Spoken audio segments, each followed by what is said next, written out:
నడిపించుట అంటే కార్యక్రమాల విషయంలో సహాయం చేయుట, తర్వాత వాక్యమును ప్రకటించుట, సంఘానికి ఉన్నటువంటి నియమాలను ఆచరింప చేయుట. సో కొన్ని సంఘాలకి నియమాలు అనేవి ఉంటాయి, వాటిని అందరూ ఆచరింప చేసేటట్లుగా చేయాలి. పరిచారకుల గురించి నేర్చుకున్నాం. సంఘ పరిచారకులు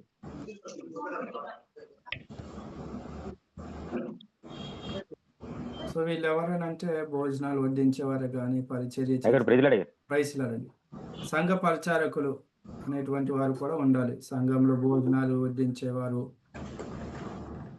తర్వాత మైక్ సిస్టమ్ పెట్టేవారు, పాటలు పాడేటువంటి వారు, పరిచర్య చేసేటువంటి వారు. సో వాళ్ళు ఎలాంటి వారు అయి ఉండాలి, వాళ్ళకి ఉండవలసిన క్వాలిటీస్ ఏంటిది అనేటువంటిది చూద్దాం. సో సంఘ పరిచారకులు అంటే అర్థం ఏంటిదనంటే 1 తిమోతి 3:8 నుంచి 13 వరకు ఉంటుంది. సంఘ పరిచారకులు 1 తిమోతి 3:8 నుంచి 13 వరకు.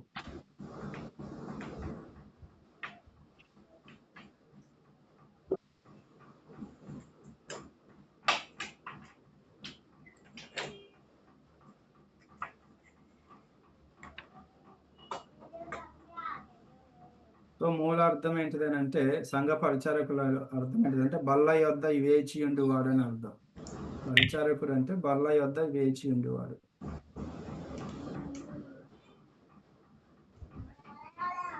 తర్వాత పరిచర్య కొరకు వరమును కలిగిన వాడు. మూడోది సంఘ పరిచారక పనిచేసేవాడు. సో సంఘ పరిచారకులు అంటే బల్ల వద్ద వేచి ఉండేవాడు, పరిచర్య వరము కలిగిన వాడు, సంఘ వీళ్ళని సంఘ పరిచారకులు అన్నారు. సంఘ పరిచారకుల నియమం ఎక్కడ జరిగిందంటే వాళ్ళని నియమించినటువంటిది ఎక్కడ మనం చూస్తున్నాం బైబిల్లో?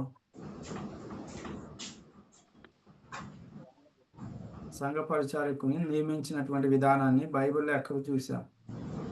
అపోస్తుల కార్యముల గ్రంథం. Very good. అపోస్తుల కార్యంలో హెబ్రీ స్త్రీలు గ్రీక్ భాష మాట్లాడే వారిని తక్కువ చూపు చూస్తున్నారని చెప్పేసి ఫిర్యాదు వచ్చినప్పుడు పేతురు గారు అంటున్నారు, ఇదిగో మీ దాంట్లో నుంచి 7 ఏర్పాటు చేసుకోండి, మేము వాక్యము బోధించడం అని భోజనం పట్టుట యుక్తమా అని చెప్పేసి మంచి సాక్ష్యం కలిగినటువంటి వారిని, పరిశుద్ధాత్మ కలిగినటువంటి వారిని 7 ఏర్పాటు చేసుకుంటారు. వారిలో స్టెఫెన్ ఉంటాడు, ఫిలిప్ కూడా ఉంటాడు. సో వాళ్ళ పరిచారకులకు ఉన్నటువంటి అర్హతలు 1 తిమోతి 3:8 చదవండి. 1 తిమోతి 3:8. 1 తిమోతి 3:8. చాట్లో ఇస్తారా సార్? చాట్లో కావాలా? ఇస్తాను. 1 తిమోతి 3:8 చదవండి.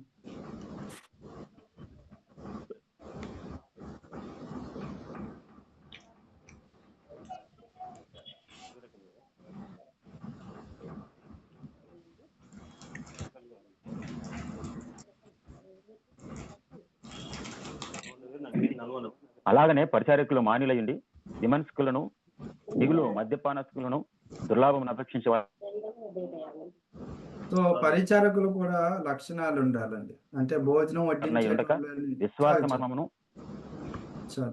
అంటే పట్టాలు వేసే వాళ్ళకి, భోజనాలు వడ్డించే వాళ్ళకి, కార్పెట్లు చదిరే వాళ్ళకి, సౌండ్ సిస్టమ్ పెట్టే వాళ్ళకి, ఫ్లాట్ కీబోర్డ్ వాయించే వాళ్ళకి ఏమన్నా అర్హతలు ఉండాలా అని అంటే సంఘంలో వాళ్ళకి అర్హతలు ఉండాలి ఖచ్చితంగా.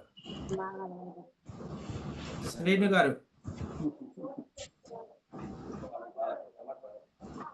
మ్యూట్ పెట్టండి. ఫేస్ గల శ్రీను గారు, శ్రీను గారు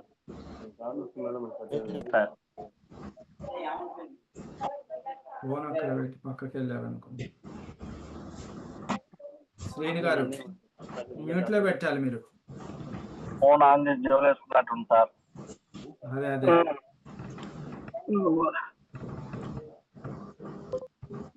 పోస్ట్ ఉంటే బాగుంది, పోస్ట్ లేదు కదా. కేశగల శ్రీను గారు మ్యూట్ లో పెట్టాలి.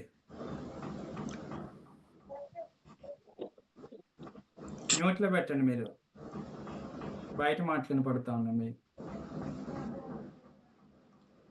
మీరే అండి శ్రీని గారు మ్యూట్లో పెట్టండి. ఓకే. సో పరిచారకులకి ఉండాలా అండి? అర్హతలు ఏమైనా ఉండాలా? ఉండాలి గారు. మనం ఏమనుకుంటాం అంటే వాడు వచ్చి పట్టాలు వేయడం, ఈ తుడవడం, భోజనాలు వడ్డించినవి ఎక్కువ. వాడికి ఇంకా ఈ లక్షణం ఉండాలి, ఆ లక్షణం ఉండాలి అంటే ఎవరు వస్తారు? అంతేనా అండి శ్రీని గారు? రే నువ్వు మాన్యుడు అయి ఉండాలి, 2 నెలలకు ఉండకూడదురా అని అంటే వస్తారా అని? కానీ వాక్యం ఏం సెలవిస్తుందని అంటే అటువంటి వారిని మనం పరిచర్యకు ఏర్పాటు చేయాలి. భోజనాలు వడ్డించాలి అన్నా, వండాలి అన్నా, సంఘంలో ఏ పరిచర్య చేయాలి అన్నా పరిచారకులకు ఉండవలసినటువంటి లక్షణాలు ఏంటిదని అంటే మాన్యులై ఉండాలి. మొదటిది మాన్యులు. సో మాన్యుడు అంటే అర్థం ఏంటిదని అంటే మనసులో శీలమును తీవ్రమైన వ్యక్తి.